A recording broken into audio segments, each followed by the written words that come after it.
So why bother with mindfulness in schools? And there are three main reasons that I see. The first is the neuroscience behind mindfulness. One of the main findings that they are seeing is that mindfulness really helps children and adults self-regulate. It's part of what we call executive functioning, and specifically on how it affects what's called self-regulation, a person's ability to regulate their thoughts, their moods, their behaviors, and their focus. So the neuroscience is very exciting in terms of what mindfulness actually does for the brain, particularly the growing brain, where you can make the biggest impact in terms of, over the course of one's life, the development of one's brain.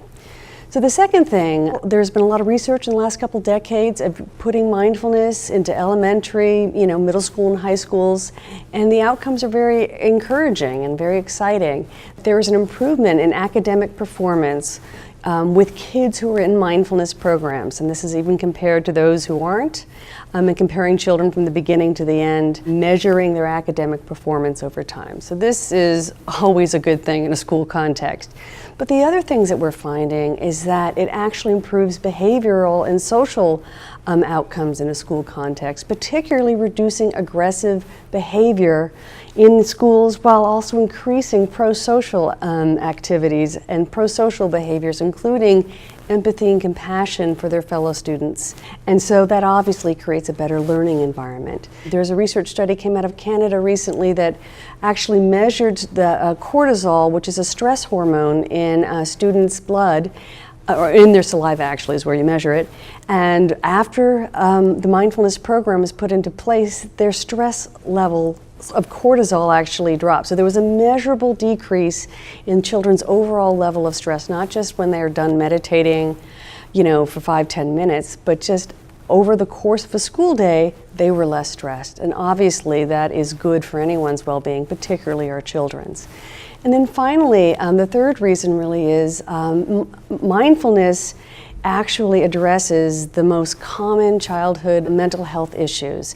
So between ages 4 and 17, over 50% of U.S. children will experience at least one major mental health illness, with 1 in 5 children in the U.S. having a severe mental health issue during their school age years. And of course, the schools are not a mental health, treatment facility. But when over half the kids are having mental health issues, having a program in place that can help this is really important. Most notably, ADHD or ADD, attention deficit disorder. Over 11% of U.S. children are actually diagnosed with ADD or ADHD, and 6.2% of U.S. children are actually on some form of ADHD medication. And what's so exciting is that mindfulness is one of only 2 promising practices to not just treat ADHD symptoms like the medication does, but to actually correct the brain development, so to actually treat ADHD long term, so kids either need less or no medications. In addition, if you're just looking at our teens, you have over 30% diagnosed with an anxiety disorder and 15% diagnosed with a mood disorder. And mindfulness is really the gold standard now in terms of depression relapse, so that's preventing depression from coming back. And it is, again, a non-medication based treatment for some of the most common mental health issues that our children are facing. And even if your child doesn't have ADHD or depression or anxiety, the fact that the schools can help these children manage their emotions and their behaviors better benefits everyone in the entire school context and improves the learning environment for all the children.